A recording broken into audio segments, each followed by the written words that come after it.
still working through 2.2, applying the principles of assessment to gather the quality evidence. So in the previous screen, we noticed under validity, we were going to flesh out the AQF levels a bit. Are we making sure that the evidence, questions, that the activities we're giving at a Certificate 4 level meets the AQF level that's required? So here's another resource from the QVDC, Queensland Vet Development Centre, and they've, a lot of teachers can actually recognise this concept here in higher order thinking and the progression where you go from lower orders of thinking all the way through to the more higher orders of thinking, and you can see how that progresses from Certificate 1 through to Certificate 4. So at a Certificate 1 level, you know, they're memorising, it's monkey see, monkey do. Okay, so I'm going to show you this, you're going to follow this. So list, tell, find is you know, probably just at a Certificate 1 level as well, because that would require some prior knowledge. But this is very much at a memorising level. Memorise these procedures and copy it. Monkey see, monkey do. Okay, memorise this information and regurgitate it back to me. Certificate 1. Certificate 2 is where we're starting to understand a concept and apply it in a new situation, okay, and starting to think about it a bit more ourselves. So here's the procedures. Now I want you to use this in a new way. Or if these circumstances were different, how would you apply those procedures? You know, explain why we're following these procedures. Explain why we need to fill out a hazard assessment sheet for your workplace. Explain why this would be a hazard in your workplace, just as some examples. You know, so other verbs around questioning would be discuss this, describe this. Now, I'm not saying that at Certificate 4 level you can't have this at all. You absolutely can. This definitely would be appropriate. However, we're also looking at evaluating, okay? So have a look at the validation form and evaluate whether the assessment tool has met the requirements of the principles of assessment. So we'll see how all of this is fleshing out.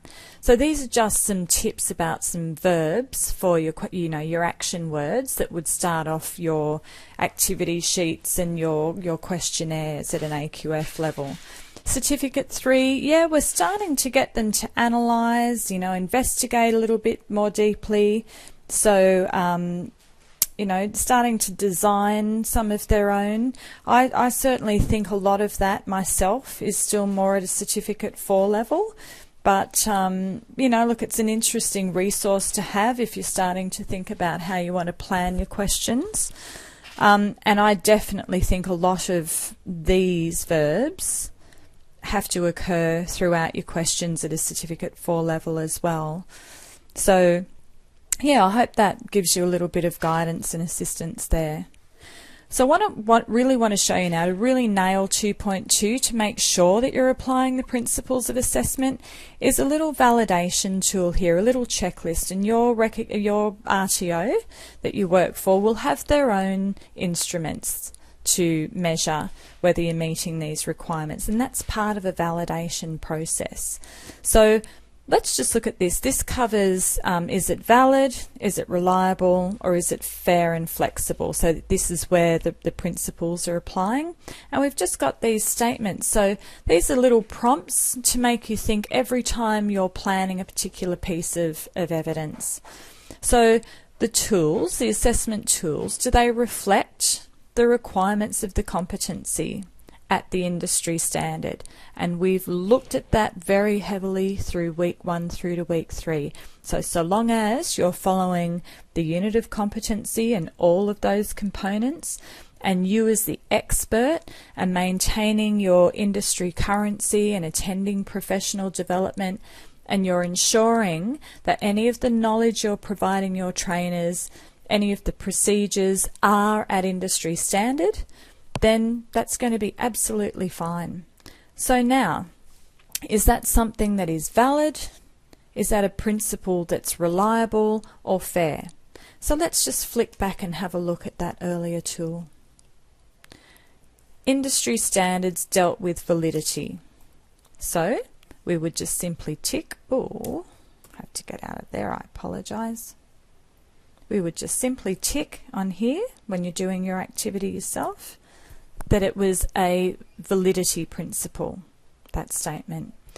So how did I get the ticks up here? Let's have a little look. This is a quick little aside for anybody with some advanced Word or Excel skills that you want to develop.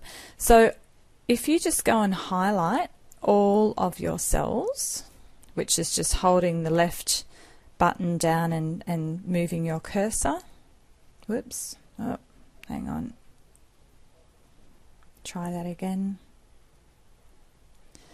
Whatever the font setting is, you go to your home page and then you change your font to Wingdings 2. So you would just drop that down there. Normally it might be set to Arial, but you just scroll down till you get to Wingdings 2. Okay, so once you've selected any of those areas there are going to come up as the font Wingdings 2, you then hold your caps lock button and hit P, and that makes a tick come up. So that's a nice quick little way as an assessor to be able to access ticks electronically. So little aside there, little tip. So coming back to this, tools do not disadvantage learners. Now, is that a validity? Is that about flexibility and fairness? Or is that about reliability? Flick back. So, consider reasonable adjustment. Is it flexible? Is it fair? Yep, it's definitely an F. Tools do not disadvantage learners. Was there reasonable adjustment? So I'm going to hit my caps lock and hit my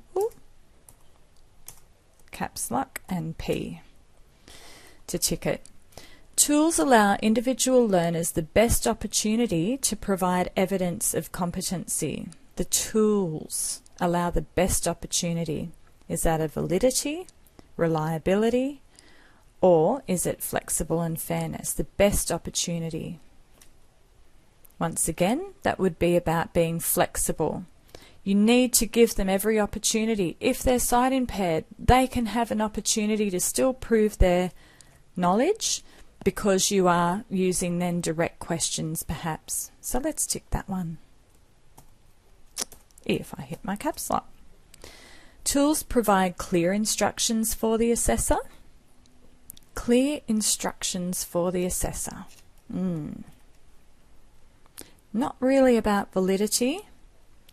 This is all about the clear benchmarking. Was there advice? You know, that red text in our questionnaire in the assessor guide, which was the answer sheet to the questionnaire, did it provide clear advice, clear instructions? So that's definitely a reliability.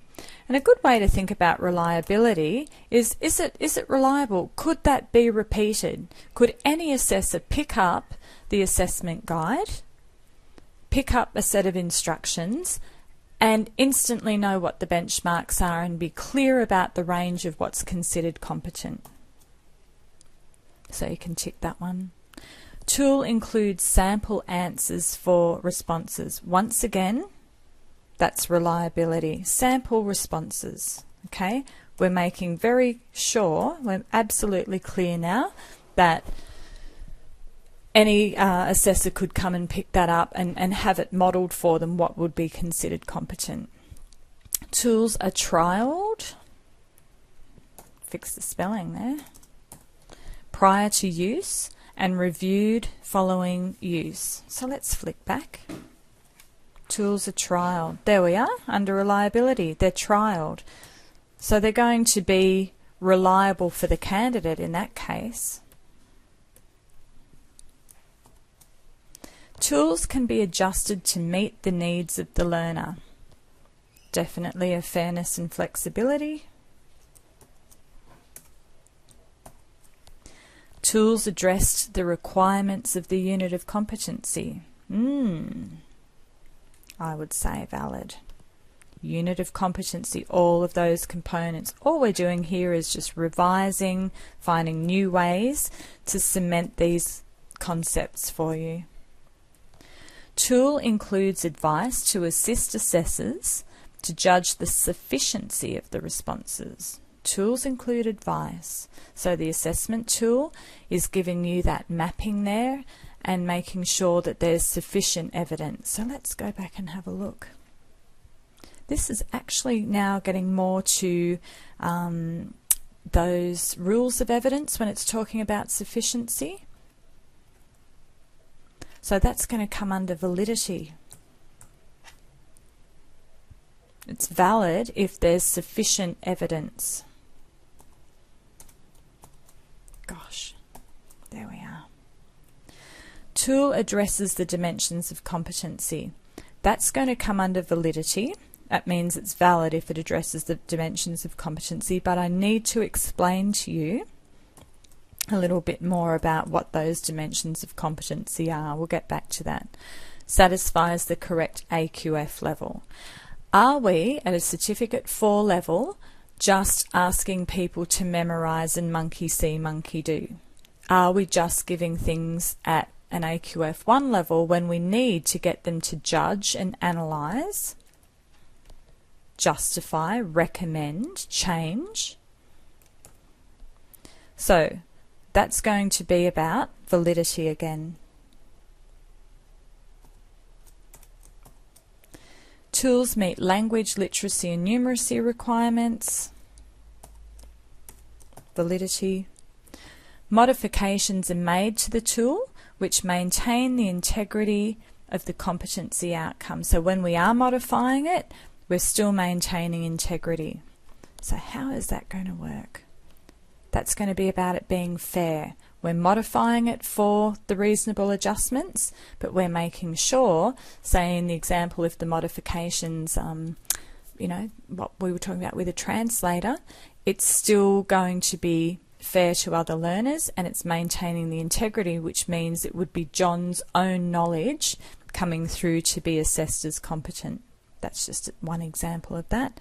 So once again, that's under the principles of fairness. Do not know why. I have to double click that. Tools allow for varying the procedures for conducting the assessment. For varying the procedures. That's definitely going to be about flexibility. Tools allow for varying the evidence gathering techniques. Flexibility. Tools provide clear instructions for the learner. Reliability. Okay? Clear instructions for the learner. So it's reliable. If the questions are confusing, how on earth are we really going to know if it's a reliable judgment of their competency? So that's about reliability. There we go.